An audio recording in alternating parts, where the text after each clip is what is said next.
पंख फैलाए उड़ता है जब पंछी नीचे देखे, जो बीज बोया था सदियों पहले पेड़ बनकर है फैले।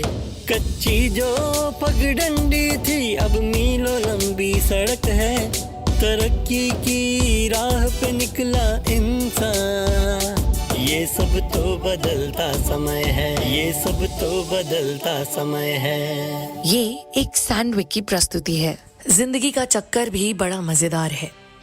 सुबह उम्मीदों का सूरज बिल्कुल तैयार है। आंखें खोलो और बाहर देखो, ये समय बदलने को तैयार है। नमस्कार, मैं बदलता समय हूं। पिछले कुछ दिनों में लोगों ने महिला की आवाज को सुनकर कई दफा कहा, क्या समय की आवाज एक लड़की की हो सकती है? और मैंने बार बार ये दर्शाया कि क्यों नहीं। जब एक लड़की आज जहाज चला सकती है, कुश्तियों में दंगल जीत सकती है, मिनिस्टर बनके देश चला सकती है, 9 महीने घर परिवार से कम खाना खा अपने पोषण को पीछे रख नई जिंदगी को पैदा कर सकती है, तो फिर बदलते समय की आवाज एक महिला क्यों नहीं हो सकती है? पिछले कुछ हफ्तों में मेरी ये कोशिश रही कि जब समय का चक्कर एक बार फिर करवट बदले, शायद बदले हमारे कुछ नजरिए हों, जानकारी हमारी पूरी हो, हम सशक्त हों। और एक बार फिर से सैंडविच को शुक्रिया जिसने हमें मिलवाया। सैंडविच के कारण ये कार्यक्रम जो है ये बन पाया और आज कई विशेषज्ञों और एक्सपर्ट्स के साथ इस कार्यक्रम में हमें कई तरह की जानकारी मिली। महिलाओं का स्थान अगर समाज में बेहतर हुआ, देश बदलेगा। महिला का सम्मान अगर समाज ने किया तो देश बदलेगा। बेटियां अगर अभिमान बेटे जैसी बन जाएं, देश बदल जाएगा। तो क्यों नहीं एक कोशिश, एक कदम आगे रखने की हम साथ लें। महिलाओं को हर कदम पर कई तरह की रोकथाम लगाई गई है। खुद से खुद के निर्णय करना तो जैसे आफत ही हो गई है। महामारी जैसी प्राकृतिक प्रक्रिया को एक सजा बना दिया। उम्मीद करती हूँ डॉक्टर सुरभि सिंह जो सच्ची सहेली से हमारे साथ जुड़ी, उनकी ये बात आप हमेशा याद रखेंगे। सही मायने में देखा जाए तो महामारी शर्म की नहीं, गर्व की बात है, क्योंकि महामारी की वजह से ही इंसान दुनिया में आता है, पीढ़ियां चल पाती हैं, वरना तो हम भी इस दुनिया से, इंसान का अस्तित्व खत्म हो गया होता और हम भी इस दुनिया में नहीं होते। तो हमें तो शुक्रगुजार होना चाहिए उन महिलाओं का जो इसको इतनी शर्म और इसके बावजूद भी कभी भगवान से प्रार्थना नहीं करती कि इसको बंद करा दो। वो जानती हैं कि इसी की वजह से दुनिया चल रही है। तो अब हमारी बारी है। उन्होंने जितना भी अपमान सहा है, जो भी कुछ उन्होंने इस महामारी की वजह से सहा है, तो अब हम उन्हें धन्यवाद दें कि आप महान हैं, आपकी वजह से हम इस दुनिया में आ पाए और इसके लिए हम आज आपको धन्यवाद देना चाहते हैं। आज अगर एक बेटा, एक बेटी, एक पति, अब मतलब कोई भी इंसान जो आपके आसपास है, वो आपको इसके लिए धन्यवाद दे, तो क्या आप इसे शर्म मानेंगी? लेकिन मज़ेदार बात ये भी है कि उन्हें बताएगा कौन? बताना तो हमें ही पड़ेगा ना, हमें ही बोलना पड़ेगा। हम बोलेंगे, मुंह खोलेंगे, तभी जमाना बदलेगा। बिल्कुल जमाना बदलेगा, पर जमाने को एक मौका खुद को देना होगा। बेड़ियों को तोड़कर आगे बढ़ना होगा, क्योंकि वो बंदर की कहानी याद है ना? देखें, जैसे कि एक बंदर, कुछ बंदर को हमने पिंजरे में रखा। अब ये पिंजरे वाले बंदर आराम से बैठे थे। हमने क्या किया कि पिंजरे के अंदर बहुत सारे केले रख दिए और केले के नीचे हमने सीढ़ी लगा दी कि कोई भी बंदर चाहे तो सीढ़ी पे चढ़ के वो केला ले सकता है। सारे ही बंदरों को केला पसंद है, तो सारे बंदर सीढ़ी पे चढ़ के केला खाने चल दिए। अब जब वो केला खा रहे थे, खाने के लिए जा रहे थे, तो जैसे वो पहली सीढ़ी पर पैर रखते हैं तो हमने उसमें एक बटन लगाया हुआ है जो दिखाई नहीं देता, और जैसे ही वो सीढ़ी पर पैर रखते हैं तो ऊपर से बहुत सारा ठंडा पानी उनके ऊपर गिरता है, जो सीढ़ी पे चढ़ रहा है उस पर भी और जो नहीं चढ़ रहा उस पर भी। काफ़ी बार सबने कोशिश की, बहुत सारे तरीके से कोशिश की, लेकिन वो पानी बार बार गिरता ही रहा। तो अब लोगों को लगा कि ये बंदर को कि इसका मतलब सीढ़ी पे चढ़ना कुछ गड़बड़ है, हम नहीं चढ़ेंगे। उन्होंने निश्चय कर लिया कि अब हम सीढ़ी पर नहीं चढ़ेंगे और हम केला नहीं खाएंगे। तो अब क्या हुआ, हमने कुछ दिन में वहाँ से एक बंदर को निकाला और एक नए बंदर को अंदर डाल दिया। अब जो नया बंदर गया था उसको नहीं पता कि क्या हुआ था अंदर। उसने देखा केले हैं, हम रोज नए केले टांग देते थे, वहाँ नीचे सीढ़ी भी लगी हुई थी। पर अब हमने क्या किया कि सीढ़ी से वो बटन बंद कर दिया जिससे कि पानी गिरता था। अब जब नया बंदर गया तो उसको तो कुछ पता नहीं पहले क्या होता, उसने देखा सीढ़ी और केले। वो बंदर सीढ़ी की तरफ भागा और शायद केले खा भी लेता, पर बाकी के बंदरों ने उसे पकड़ के जोर से खींचा। उनको लगा कि सीढ़ी पर पैर रखेगा और सारा पानी हमारे ऊपर गिरेगा, तो उन्होंने उसको केला नहीं खाने दिया, सीढ़ी पर चढ़ने ही नहीं दिया, उससे पहले उसको पीठ के साइड में बिठा दिया। वो बंदर रोता हुआ चुपचाप बैठ गया। अगले दिन फिर हमने यही काम किया। फिर उस जो कल पिटा था, आज वो बंदर भी जोर जोर से पीट रहा है, अच्छा केला खाएगा, बैठ चुपचाप, समझ नहीं आता हम लोग बैठे हैं, तू कैसे केला खाएगा। अब रोज यही होता, हम एक नया बंदर डालते, पुराना निकाल देते। कुछ दिनों में सारे बंदर नए थे जिन्होंने कभी भी पानी को झेला ही नहीं था, उन्हें पता ही नहीं था कि पानी जैसी चीज भी है। वो बस दूसरों के कहने से वहां पर रुके रहते थे। अब 10 के जितने भी बंदर थे वो सब वहां थे, सारे बंदर वहीं, केले वहीं, सीढ़ी वहीं, लेकिन कोई नहीं खा रहा।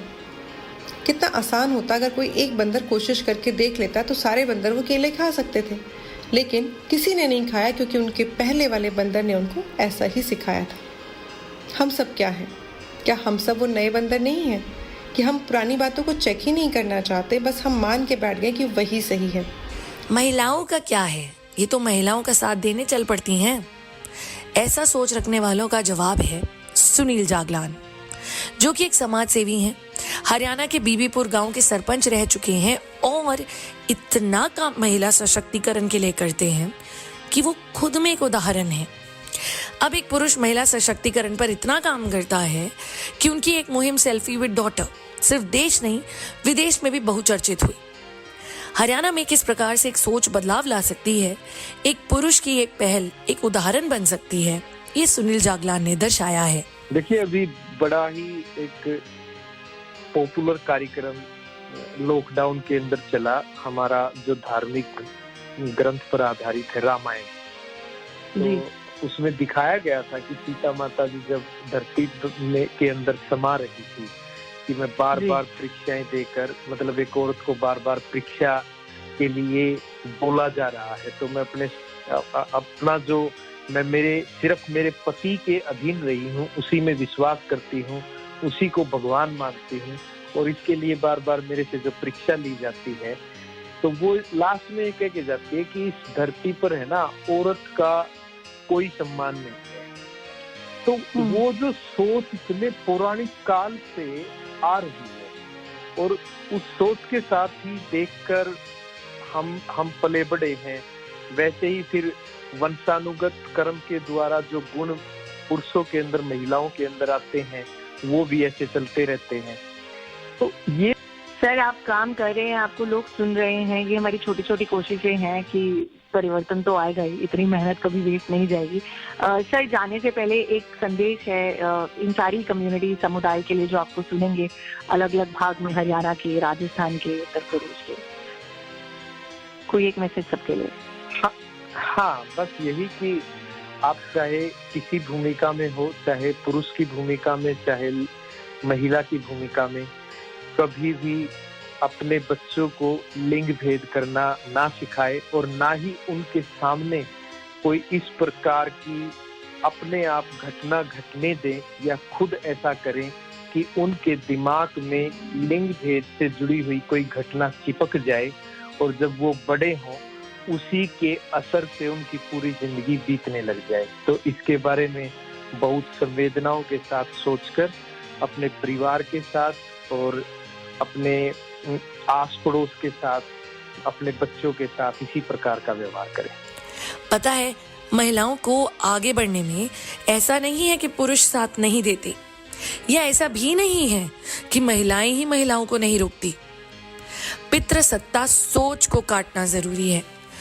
कमी महिला और पुरुष की नहीं, एक पितृसत्ता सोच की है। राजकुमार जी जैसे नामी वकील हमारे साथ इस कार्यक्रम में जुड़े और घरेलू हिंसा क्या है सरल शब्दों में समझा गए। किसी भी तरह से किसी भी शख्स के साथ कोई भी जाति, देखिए हमारे बहुत से राइट नेचुरल है, अगर हमारे नेचुरल राइट से कहीं भी वायलेशन होता है तो वो हिंसा है, चाहे वो किसी रूप में हो, शारीरिक रूप में, मानसिक रूप में, सामाजिक रूप में या रिश्तों के रूप में। और जहाँ भी हम इन चीजों को देखते हैं कि दूसरा आदमी हमारी उन बेसिक राइट्स को वायलेट करता है तो वो हिंसा में कवर होती हैं।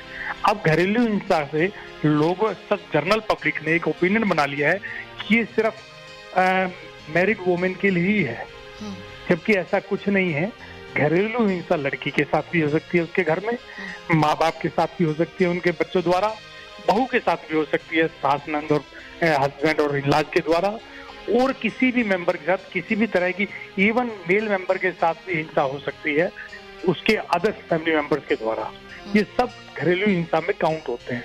और घरेलू हिंसा में सिर्फ फिजिकली ही नहीं, उसमें फाइनेंशियल भी अब्यूज आता है, सोशल अब्यूज भी आता है, ये अननेचुरल अब्यूज भी आता है। यानी कि आप जिस तरह से सोच सकते हैं कि जहां आपके बेसिक जो नेचर ने आपको चीजें पूरा राइट दे रखा है, उनका कहीं भी वायलेशन अगर आप समझते हैं तो सब घरेलू हिंसा में आता है।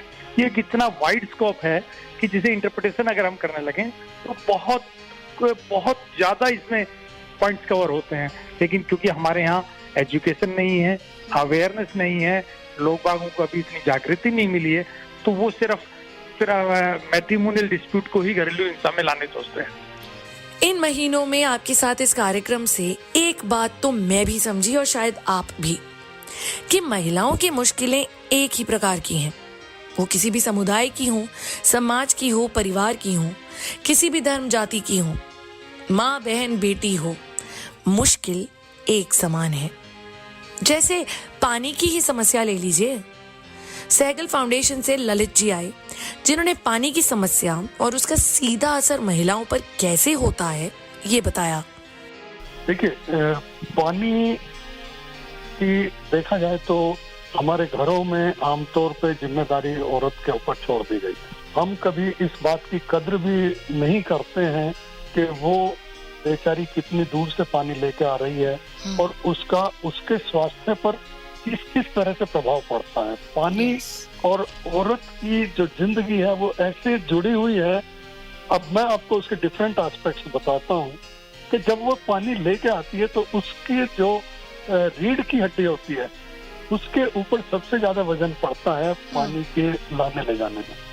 वो सर के ऊपर 2 मटके रख के जब लेके आती है तो उसकी वजह से उसकी कमर में दर्द होता है। And we never care for it, हम उसको इग्नोर करते रहते हैं। उसका पूरा बॉडी पोस्चर उससे डिस्टर्ब हो जाता है। फिर वही प्रॉब्लम उसकी लोअर बैक और लेग्स के अंदर बढ़ती चली जाती है। राइट। उसके बाद अब वो पानी घर पे ले आएगी, हम लोग उसको किस तरह से इस्तेमाल कर रहे हैं, उसकी हैंडलिंग कैसे कर रहे हैं पानी की, ये उसकी जो क्वालिटी लेके आए थे उसको मेंटेन करने के लिए, उसकी क्वालिटी को कंजर्व करने के लिए एक बहुत जरूरी मुद्दा है कि हम उस पानी को किस चीज में स्टोर करके रख रहे हैं और उसको अपने इस्तेमाल के लिए कैसे उसमें से निकाल रहे हैं। अक्सर ये होता है कि हम कोई भी बर्तन उसमें डाल के निकाल लेते हैं या हाथ भी उसमें थोड़ा बहुत टच कर जाता है। आप सोचिए कि आपके हाथ में कुछ ना कुछ जरासीम गए हैं और वो पानी के अंदर पहुंच गए हैं और उसकी वजह से आपके पानी की क्वालिटी डिटीरियोरेट हो गई और पानी के अंदर एक बार जरासीम पहुंच गए तो वो फिर उसमें पानी के अंदर मल्टीप्लाई होते हैं और इसका इम्पैक्ट होता है कि हमारी फिर सेहत खराब होती है। तो जब ये बैक्टीरिया हमारे पानी में से होते हुए और हमारे शरीर में जाते हैं तो फिर हमें बीमार करते हैं और जब हम बीमार हो जाते हैं तो इसका फिर इम्पैक्ट सबसे बड़ा घर की औरत के ऊपर जाता है। बिल्कुल, क्योंकि देखभाल उसी ने करनी। तो अब आप सोचिए कि आपकी जरा सी नादानी की वजह से उस बेचारी के ऊपर कितना बर्डन हमने डाल दिया। ललित जी की बात सुन लेना, पानी की समस्या ऐसी तो है नहीं कि एक दिन हुई और दूसरे दिन नहीं, निरंतर चलती आती समस्या है। और घर में पानी की कमी का मतलब महिलाओं को भारी भारी बाल्टी और मटका उठा के मीलों चलना है। क्यों? क्योंकि पुरुष तो खेतों में काम करके आया है, थक गया है ना। अच्छा, कोविड का टाइम लीजिए, क्या मैं गलत हूँ अगर मैं ये कहूँ कि दुनिया रुक जाए पर महिलाओं का काम और उन पर हो रहा शोषण ये कभी नहीं रुकता। सुनीता जी जो झारखंड, चंबल जैसे कई शहरों में भारत के काम कर चुकी हैं, महिलाओं के लिए और महिलाओं के साथ काम करती है, मैंने उनसे यही जानना चाहा, क्या कोविड में जब लॉकडाउन हुआ, दरवाजे बंद होके लोग घरों के अंदर रहे, क्या महिलाओं ने चैन की सांस ली? अगर कोरोना टाइम देखते हैं, ये कोविड-19 तो ऐसा ही बहुत टिपिकल टाइम है, बहुत क्राइसिस वाला टाइम है और इस दौरान महिलाओं को डबल काम करने पड़े हैं, डबल हिंसा झेलना पड़ा है, बहुत मानसिक, शारीरिक सब तरीके का कह सकते हैं, आर्थिक भी, क्योंकि एक तो महिलाएं घर में है, पूरा फैमिली घर के अंदर है, महिलाओं और दूसरे लोगों के लिए जो परिवार के हिस्से हैं शायद उनके लिए छुट्टी हो क्योंकि कोविड था और लॉकडाउन है, कई लोग कहीं निकल नहीं पा रहे थे, मगर महिलाओं के लिए डबल पड़ रहा था क्योंकि बच्चे भी घर पे रह रहे थे, पति भी घर पे रह रहे थे, पूरे फैमिली घर पे रह रहे थे, तो तरह तरह का खाना बनाना, उनके कपड़े, जितना लोड था वो और बढ़ गया था। मतलब कह सकते हैं कि पूरा घर का जो टेक केयर है वो पूरा महिलाएं कर रही हैं, उनको पूरी तरीके से, हाँ, खाना से लेके कपड़े से लेके हर एक चीज पहले तो करना पड़ता ही था, बस इस दौरान और लोड बढ़ गया क्योंकि कोई कहीं बाहर नहीं जा रहा था, सब लोग घर पे थे, तो उनके फरमाइशें पूरा करनी है, आज ये बनाओ, कल वो बनाओ। और कभी सिचुएशन ये भी रहा कि अगर आर्थिक तौर पे स्थिति खराब है, मर्द काम करने नहीं जा रहे हैं तो वो मारपीट कर रहे हैं कि अभी ये नहीं है, वो नहीं, तो सारा फ्रस्ट्रेशन जो है वो महिलाओं के ऊपर में निकल रहा है। तो ये मैंने अपनी आंखों से देखा और बहुत सारी चीज़ों पे हम लोगों ने कोशिश भी किया कि उनको कुछ हल कर सके, तो कुछ जूम कॉल के माध्यम से और कुछ इस तरीके से जो जितने लोगों हैं हम लोग बात करने का कोशिश कर रहे थे कि कैसे ये सॉर्ट आउट हो सकता है, क्योंकि ये एक्स्ट्रा लोड था जो मानसिक रूप से ज़्यादा महिलाओं को झेलना पड़ा। वैसे सुनीता जी ने एक बड़ा सरल संदेश भी दिया था, तुमने नहीं चाहा, हालात बदल सकते थे, मेरे और तेरी आंखों से आंसू निकल सकते थे, तुम तो ठहरे ही रहे झील की पानी की तरह, दरिया बनते तो कुछ बहुत दूर निकल सकते थे। तो ये हम अपने जो सुनने वाले हैं उनके लिए कहेंगे कि मतलब ठहरना रुकना जिंदगी का मकसद नहीं होना चाहिए, हमें बहते रहना है नदी की तरह, दरिया की तरह, ताकि हम और भी लोगों तक अपनी पहुंच बना सकें और चीज़ों को समझ सकें। बनना है तो नदी के पानी की तरह बनो जो आगे बढ़ता जाता है, थमा हुआ पानी तो सड़ जाता है। इसीलिए समय के साथ आगे बढ़ें। मेरे इस कार्यक्रम के बाद भी कुछ बातों को गांठ बांध लीजिएगा। महिला भी इंसान है और उनको इतने डबल काम करने पड़ते हैं, तो थोड़ा मदद कर दें उनको, अगर घर पे है, नहीं भी है तो मतलब जब आप आते हैं जिम्मेवारियों को समझे, घर की जिम्मेवारियां भी लेना शुरू करें, तो शायद जो चीजें इतना जो हिंसा हो रहा है या जो मानसिक परेशानियां झेल रही है महिलाएं, शायद वो ना कर पाएंगी ये सारी चीजें, उन्हें थोड़ा आराम मिलेगा और वो घर को अपना बहुत बेहतर और कर पाएंगी। मेरी तरफ से ये मैसेज है कि बहुत जरूरी है कि आप औरतों और लड़कियों की बात सुने, उनकी आवाज को दबाइए मत, क्योंकि उनकी जरूरतें आप नहीं डिसाइड कर सकते। बहुत जरूरी है कि आप उनसे पूछें कि उनकी जरूरत क्या है। और औरतों के लिए मेरा मैसेज ये है कि खुद का ख्याल रखना उतना ही जरूरी है जितना दूसरों का। आप चाहे किसी भूमिका में हो, चाहे पुरुष की भूमिका में, चाहे महिला की भूमिका में, कभी भी अपने बच्चों को लिंग भेद करना ना सिखाए और ना ही उनके सामने कोई इस प्रकार की अपने आप घटना घटने दें या खुद ऐसा करें कि उनके दिमाग में लिंग भेद से जुड़ी हुई कोई घटना चिपक जाए और जब वो बड़े हों उसी के असर से उनकी पूरी जिंदगी बीतने लग जाए। हमेशा की तरह आपको एक गीत के साथ छोड़ के जाऊंगी। याद आए मेरी तो मेरी बात याद रखना। समय बदलता है, यही समय की रीत है। बदलते समय को रेत सा समझना, इसे आपकी सोच नहीं रोक सकती। रेत जिसे हाथ से फिसल जाती है ना, समय निकल जाता है, पर जो समय की गति पकड़ ले, बदलाव को अपना ले, लिंग भेदभाव से नहीं इंसान को प्रतिभा से पहचाने, देश को आगे ले जाने में वही हीरो कहलाता है। और याद रखिएगा, अपनी जिंदगी, अपने घर परिवार के असली सितारे, असली हीरो आप और मैं हैं। तो फिर बदलाव भी आपसे और मुझसे ही शुरू होगा। इसी उम्मीद के साथ कि इन सारे हफ्तों की मुलाकात से कुछ ना कुछ बदलाव हम लेकर आए, मुझे अब इजाजत दीजिए। एक धन्यवाद फिर से सैंडविक का, जिन्होंने आपको और मुझे मिलवाया। और एक गीत के साथ कहती हूँ, मैं समय हूँ और मैं फिर बदलूंगी। अलविदा।